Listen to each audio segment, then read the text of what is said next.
Okay, I want to start today with a little pop culture detour. Oh, I like where this is going. If you're a sci-fi fan, and I mean specifically a Star Trek fan, you probably remember in Picard, there's this incredible super advanced starship called the USS Zheng He. A beautiful ship. And if you're a reader, maybe of Werner Vinge, you'll know a deepness in the sky and the interstellar trading culture called the King Ho. Which is such a fantastic reference, by the way. Vinge uses it to, imply this whole civilization built on trade and connection, not just conquest. It's about endurance. Exactly. But here is the thing that always gets me. These futuristic, spacefaring namesakes, they track back to a real person. Real person, yeah. A guy from the 15th century who commanded a fleet that, and I'm not exaggerating, makes the Spanish Armada look like a collection of bathtub toys. It really does. I mean, the comparison isn't even close. We are talking about an era where European navies were terrified to lose sight of the coastline. Right. Columbus had 3 small ships. 3 tiny ships. And meanwhile, on the other side of the world, this man was commanding what were, for all intents and purposes, floating cities. So today's deep dive is into the life and voyages of Admiral Zheng He.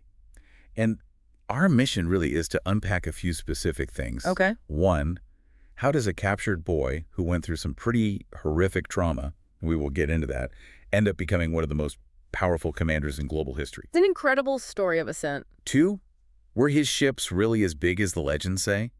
Because I know there is some serious scientific beef with the numbers. Oh, massive controversy. It's basically a cage match between physics and history. I love it when physics picks a fight. Yeah. And 3, this is the big one. Why did it all stop? Why did China, with this unbelievable maritime advantage, suddenly decide to just burn the logs, dismantle the fleet, and lock the doors? That is the tragedy at the heart of the story. It's not just an adventure story with pirates and giraffes. Though we are definitely getting to the giraffe. Oh, we are. But this is a story about a massive ideological clash. It's about the internal politics of the Ming dynasty that, and this isn't an overstatement, literally reshaped the modern world. How so? If they hadn't stopped you and I, we might be speaking a different language right now. The entire course of history would have changed. Okay, I am very ready for the giraffes and the pirates. But let's start at the beginning. Because Zheng, he wasn't born Zheng He. Oh, not at all. And he certainly wasn't born an admiral. Far from it. He was born in 1371 with the name Ma He, and the location here is really, really important. He was born in Yunnan. Which is in the southwest of China. Right. And at that time, Yunnan was still under the control of the Mongols. It was one of the last vestiges of the Yuan dynasty. Okay, so he's born on the frontier, not in the heartland. Exactly. And there's another layer to his identity that people often miss or are just surprised by. His religion. He was Muslim. Correct. He was born into a Muslim family, the Hui people. The surname Ma is actually a Chinese derivation of Muhammad. I did not know that. Yeah. And get this. His father and his grandfather both held the title of Haji. Which means they had made the pilgrimage to Mecca. Exactly. So just try to imagine young Ma He. He grows up in a household that is, by its very nature, outwardly looking. He knows the geography to the west. He's probably hearing stories about the long... Yes. He's taken by the Ming general Fu Yud. And there's this famous story, it might be apocryphal, but it's telling. The general supposedly asked the boy where the Mongol pretender was hiding. And Mara... he defiantly said he jumped in a lake. That is a wildly bold move for a 10-year-old prisoner of war. Yeah. Go check the lake. It is.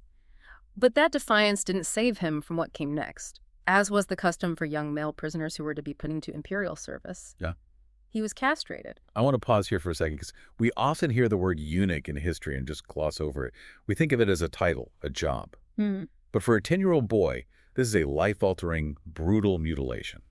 It is horrific. It was an incredibly high-risk procedure. Many, many boys died from infection or just blood loss. And socially, it severed his connection to his ancestors. Right. In that culture, carrying on the family line is everything. So by being made a eunuch, he was essentially unmoored from his own family tree. He became the property of the state. So he survives this. He's placed into service.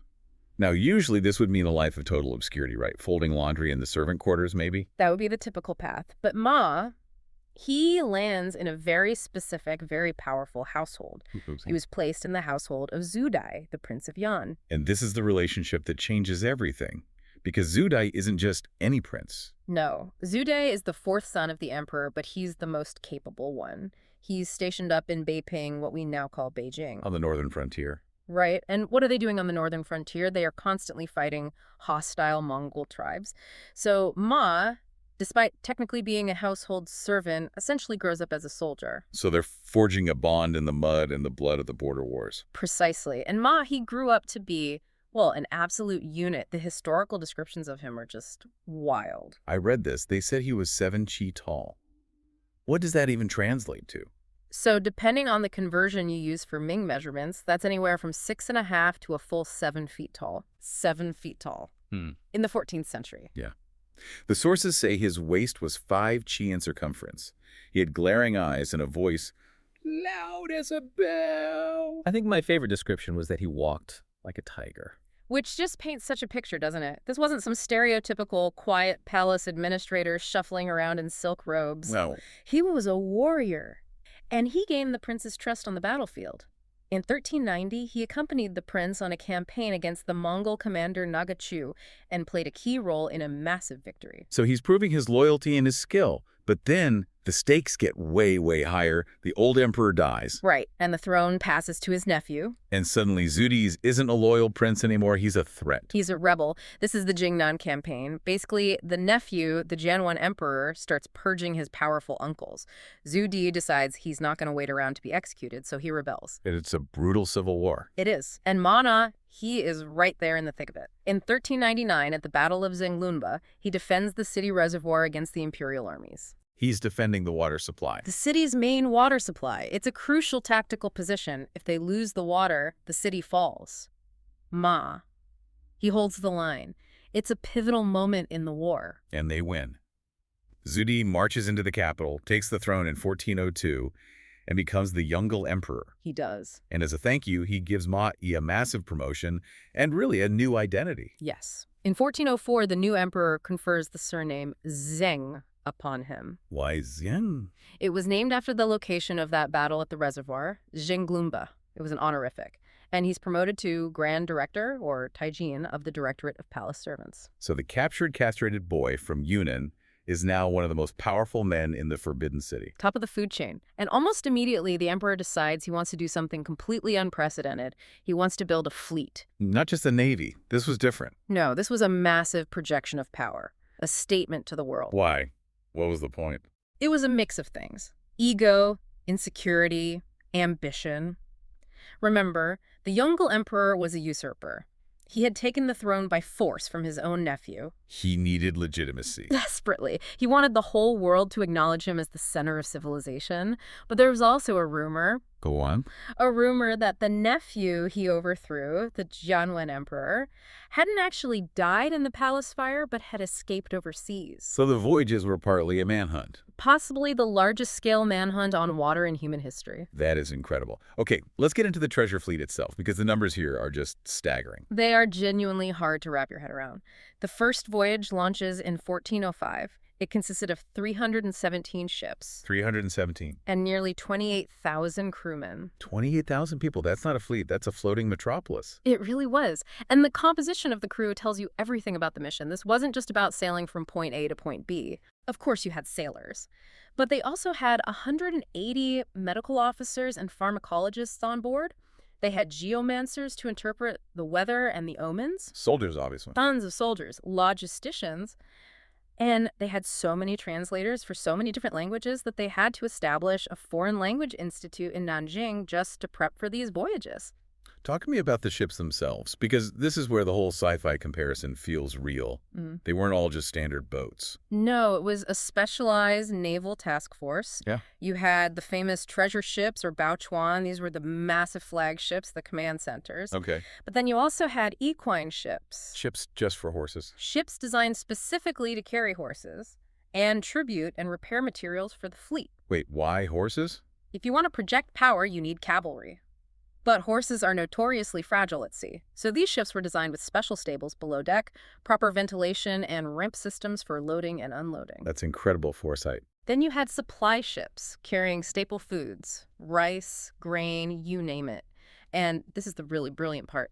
They had dedicated water tankers. Ships filled entirely with fresh water. Yes. Think about the logistics of that. If you have 28,000 men on a long voyage, you cannot rely on catching rain or finding a river every couple of days. No way. The water tankers gave them a strategic range that other navies simply didn't have. They could stay at sea for weeks, even months, without stopping for provisions. Okay, we have to stop and address the elephant in the room, or maybe the whale in the room. The size of the treasure ships. Yes. I've read that they were over 400 feet long. I've also read that that is physically impossible for a wooden ship from that era. This is the great size debate, and it gets very, very heated among naval historians and engineers. So what's the source for that number? The primary source, a text called the Eunuch Western Records, claims the largest treasure ships had 9 masts and were 44 zhang long. And a zhang is a Chinese unit of measurement. It is. Now, if you use the standard conversion, where 1 zhang is about 3.2 meters, then these ships were roughly 127 meters or 417 feet long. Okay, I need us to just stop here and visualize this. 417 feet. For context, the Santa Maria, which Columbus sailed decades later, Was maybe 60 feet long on a good day. you could park 5 or 6 Santa Marias on the deck of one of these treasure ships and still have room for a game of badminton. Pretty much, yeah. So why do modern engineers say this is impossible? What's the problem? It comes down to 2 words: hogging and sagging. Hogging and sagging. Sounds like what happens to me after a big holiday dinner. What does it mean for a ship? It's essentially the same principle. Imagine a very long wooden plank floating on waves. When a wave crest lifts the middle of the ship, the ends drop down due to gravity. That's hogging. Okay. When waves lift the ends of the ship, the middle drops down into the trough. That's sagging. So the ship is constantly flexing. Massively flexing. And on a wooden ship that's 400 feet long, the flexing creates enough torque to literally snap the keel or pop the planks loose from their fastenings. So the ship just tears itself apart by sitting in the water? Theoretically, yes. That's why many Western engineers look at that number and just say, impossible. Physics doesn't allow it. What about other big wooden ships? Well, the biggest wooden ships the Europeans ever built, like the HMS Victory or the later American schooner Wyoming, they topped out around 300 to 330 feet, and the Wyoming famously leaked like a sieve. It needed steam pumps running constantly just to stay afloat. But the Chinese records are so specific. They wrote down 44 zhang. So were the records just lying? Was it imperial propaganda? My ship is bigger than your ship? That's one theory, but there is a very strong counterargument. We have physical evidence. What kind of evidence? In Nanjing, at the site of the old treasure shipyard, archaeologists found massive rudder posts. We're talking solid teak timbers, about 11 meters long. An 11-meter rudder post. That's 36 feet of solid wood, just for the steering column. Exactly. Now, naval engineering rules of thumb suggest that if you have a rudder post that big, you need a hull of roughly 400 feet to justify its size. You wouldn't put a semi-truck steering wheel on a Mini Cooper.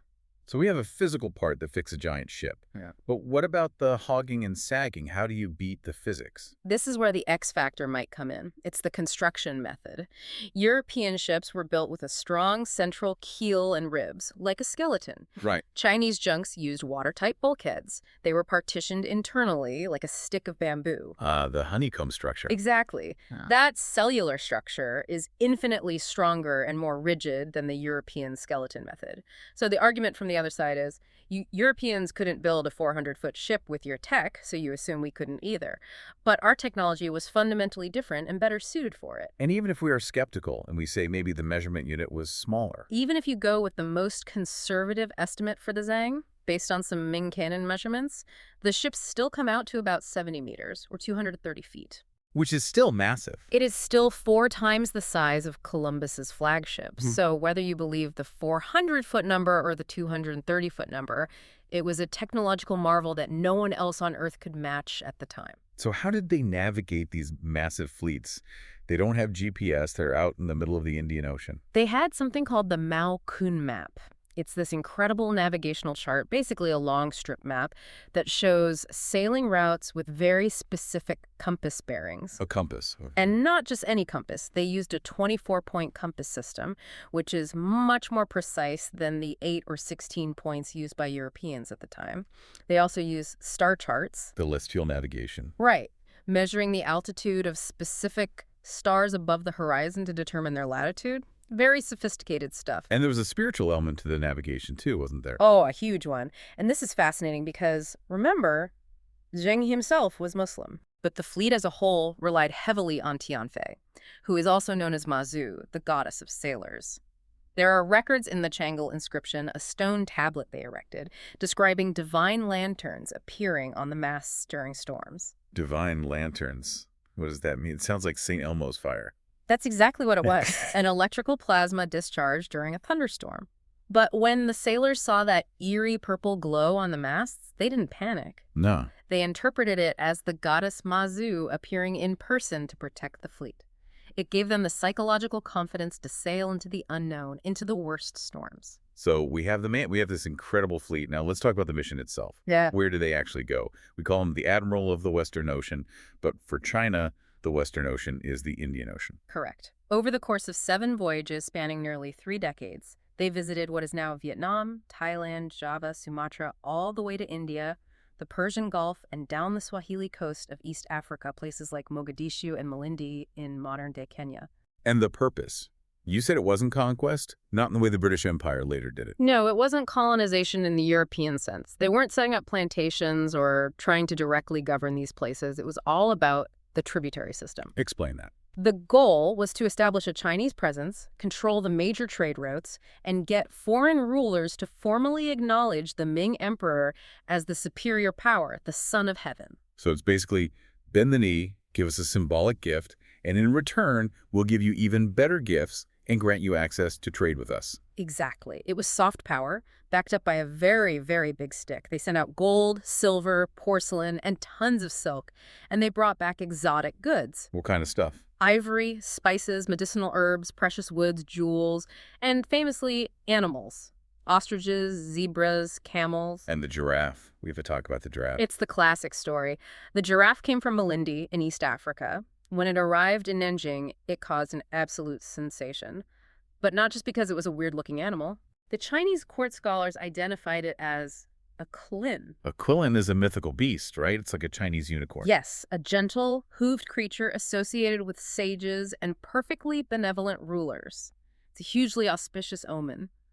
The legend says a qilin appears only when a sage emperor acts with perfect wisdom and morality. So when Zheng He brings back what is actually a giraffe, the courtiers can turn to the emperor and say, Look, this proves you have the mandate of heaven. Your virtue is so great that even the mythical beasts of legend are showing up to pay tribute to you. That is fantastic PR. I'm such a good emperor. Nature is literally inventing new animals just for me. Precisely. It was a massive boost to the Yongle Emperor's legitimacy, which, as a usurper, he desperately needed. But we shouldn't let the giraffe distract us from the fact that these voyages weren't always peaceful. You said Zheng walked like a tiger. And he acted like one when he had to. Right. I want to dispel this modern myth that this was just a friendly cruise around the ocean. There were battles. Significant battles. For example, in Sumatra, there was an infamous pirate captain named Chen Zui. He was the scourge of the Strait of Malacca, commanding a huge fleet of pirate junks. Okay. Zheng? He didn't just chase him off. He baited him into a trap. How so? He feigned weakness to draw the entire pirate fleet in, then unleashed the superior firepower and numbers of the treasure fleet. He annihilated them. He killed 5,000 pirates, burned 10 of their ships, captured 7 more, and took Chen Zui alive. And what did you do with him? He dragged him all the way back to Nanjing for a very public execution. Wow. That sends a message to every other pirate in the ocean. It certainly does. The message is, the Ming Emperor protects these trade routes. Do not mess with them. But it gets even crazier in Ceylon, modern-day Sri Lanka. This is the story that just blew my mind. He basically launched a special ops mission against a king. Essentially, yes. The local kingdom of Kotte. The king there, Veera Alakeshwara, was hostile to the fleet and refused to pay tribute. He actually tried to ambush Zheng He's shore party. Big mistake. Huge. Zheng. He realized the king had sent all his troops down to the coast to try and cut off the Chinese retreat to their ships. So what does he do? What? He takes 2,000 of his elite troops, circles around through the jungle, and attacks the capital city from behind. Well, the king's entire army was down at the beach waiting for him. Exactly. He stormed the palace, captured the king, his queen, the whole royal family, and the crown jewels. When the king's army realized what had happened and rushed back, Zheng, He fought his way back to the ships with the hostages. He kidnapped a king. He took him all the way back to China to personally apologize to the emperor. And interestingly, the emperor eventually released him and sent him back, but only after he installed a more compliant ruler in his place. So this idea that it was purely a friendship tour is a total myth. It was diplomacy, but it was gunboat diplomacy, or maybe treasure ship diplomacy. There's also a really interesting cultural footprint he left behind. You mentioned he was Muslim, but he was serving a Confucian court, and he was honoring the goddess Mazu. He was incredibly syncretic. And there's no better example of this than the Gali trilingual inscription. What's that? It's a stone tablet that was found in Sri Lanka. It was erected by Zheng He back in 1409. It has text inscribed in 3 different languages. Which ones? Chinese, Tamil, and Persian. And what does it say? The Chinese text praises Buddha.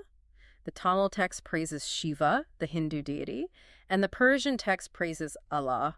All in the same spell. All in the same stone. And all 3 sections list offerings that the fleet made to their respective deities. It's this masterclass in diplomatic inclusivity. He's basically covering all his bases, saying we respect and honor whoever runs this place spiritually. It's smart politics, but it also reflects the reality of the Indian Ocean at that time, which was a very multicultural, multi-religious trade zone. It was. And Zheng He himself played a major role in the spread of Islam in Southeast Asia. In places like Java and the Malay Peninsula, he's not just remembered as an admiral. He's a key figure in their religious history. Right. He established Chinese Muslim communities in Palembang and other port cities. And even though he never personally made the Hajj to Mecca on his last voyage, he sent some of his sailors to go and complete the pilgrimage, fulfilling that duty for the fleet. So we have 7 massive voyages, decades of maritime dominance. The Indian Ocean is effectively a Chinese lake. And then Just stops. it just stops. The ships are left to rot. The records are burned. What happened? This is the why that everyone asks. This is one of the great what-ifs of all of human history. Mm. And the answer isn't simple. It wasn't just a matter of they ran out of money. It was a full-blown ideological war at the heart of the imperial court. A war between who? Between the eunuchs and the scholars. In the blue corner, you have the eunuch faction, led by figures like Zheng He. They are military-minded, they're expansionists, they're merchants at heart, and they want to spend money to project Chinese power across the world. They're the interventionists. And in the red corner, the Confucian scholar bureaucrats. These are the guys who got their positions by passing the incredibly rigorous civil service exams. They are deeply, deeply conservative. And their philosophy is what? Their philosophy is, China is the middle kingdom. We are the center of the world. We have everything we need right here. Agriculture is the root of a stable society. Trade is for parasites, and merchants are untrustworthy. So they looked at these glorious ships, and they didn't see exploration or glory. They just saw waste. They saw a colossal waste of money and resources. They saw luxury goods, gems, spices, weird animals that did nothing to help the average farmer in the Yangtze Delta. And more importantly, they saw their rivals, the eunuchs, getting rich and powerful from these voyages. Stopping the fleet was a way to break the power of the eunuch faction. The turning point really begins with the death of his patron, the Yongle Emperor, in 1424. Yes. When Yongle died, the political winds shifted instantly. His son, the new Yongle Emperor, was very much aligned with the scholars. On the very day of his accession, he ordered the voyages to stop. Just like that. Just like that. Zheng, he was grounded. He was made the military defender of Nanjing. A prestigious job, but he was stuck on land. But there was one last hurrah, right? The 7th voyage. Yes.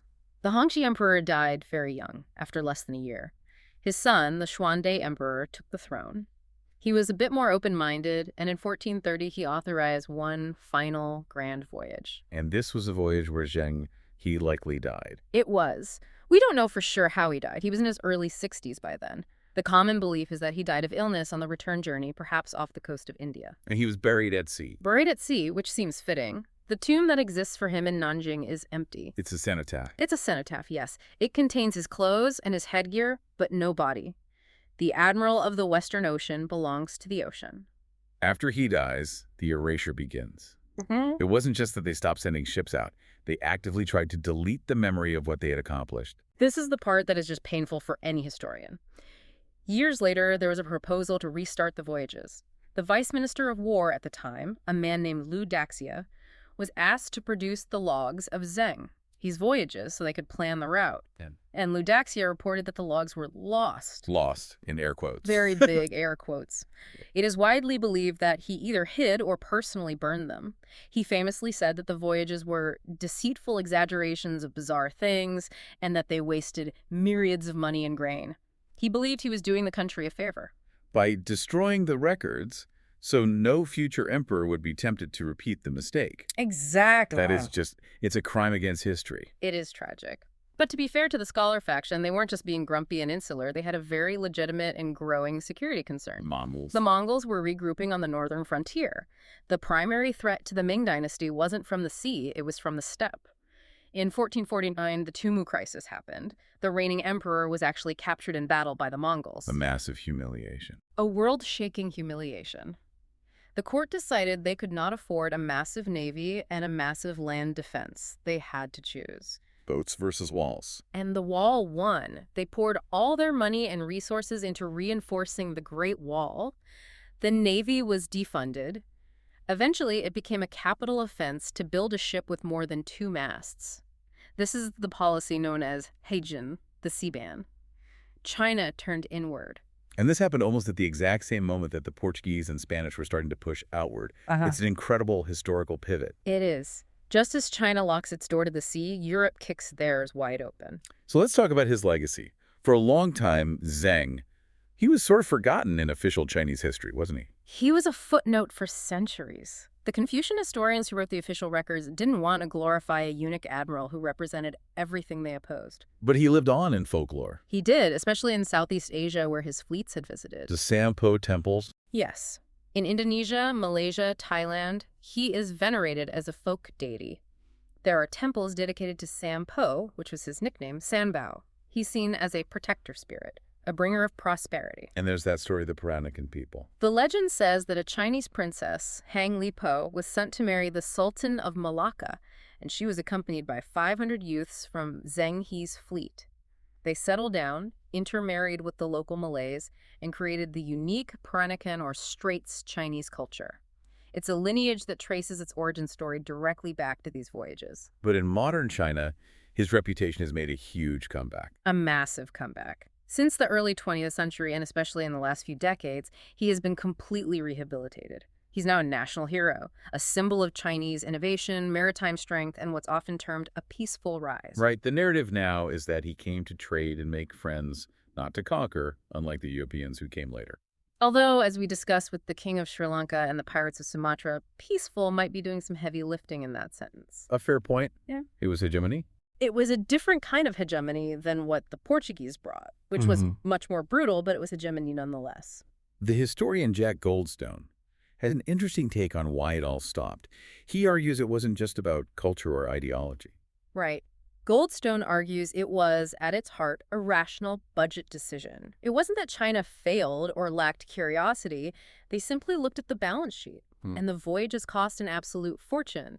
The tribute and trade goods they brought back, while exotic and prestigious, weren't generating enough raw profit to cover the overhead of a 28,000-man expedition. So if you have a limited budget and a guy with a sword is standing at your back door, You build a wall, not a boat. you build a wall. It makes perfect economic sense, even if it's historically tragic. It still hurts to think about what was lost. That momentum. The loss of momentum is exactly it. So let's summarize what we've unpacked here. You have Zheng. He is a figure who bridged so many worlds.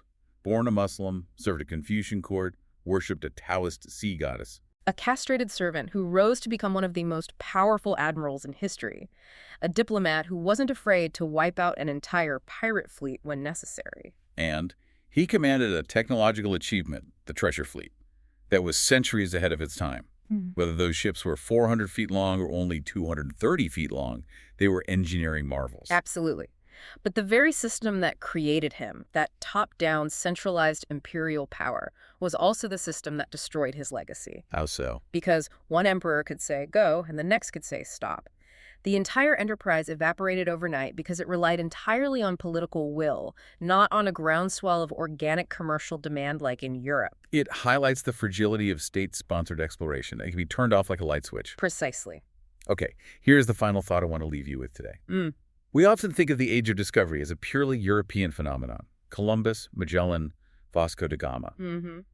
But decades before any of them, Zheng He had the technology, the resources, and the manpower to go literally anywhere on the planet he wanted. He could have rounded the Cape of Good Hope. The ships were capable, the navigational charts were there, he could have theoretically even crossed the Atlantic.